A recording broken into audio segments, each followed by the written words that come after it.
110 અને ત્રીજો મહિનો.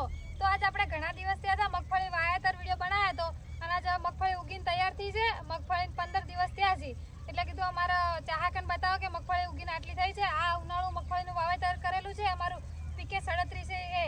અને આ વખતે અમે 5 લાઈનો બનાવી છે બેટમાં. દર વખતે અમે 4 બનાવતા.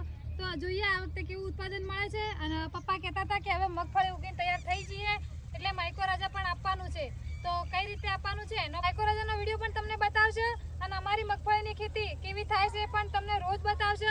તમારે પણ જો ઉનાળુ મગફળીની ખેતી કરેલી હોય અને કોઈ પ્રોબ્લેમ હોય તો પણ તમે કોમેન્ટમાં જણાવી શકો છો, જેથી કરીને આપણે એનું તમને મદદ કરશું. અને અમારી આ ઉધડ જમીન છે જેમાં અમે 8 થી 10 વીઘા મગફળી ઉનાળુ કરી છે. તો ભાઈ બતાવો આપણે આખા ખેતરમાં પેલી બાજુ પણ 4-5 વીઘા મગફળીની જ ખેતી કરેલી છે. આ ખેતર ગઈ સાલ ગંગોટા કર્યા હતા ને એવું ખેતર છે. તો કેવી લાગી અમારી મગફળીની ખેતી એ પણ કહેજો. જો ઉગવામાં તો કોઈ ભૂલ જ નથી. આજ 16મો દિવસ થયો છે. તો કોમેન્ટ કરતા જાજો કેવી લાગી અમારી ખેતી. જય જવાન જય કિસાન.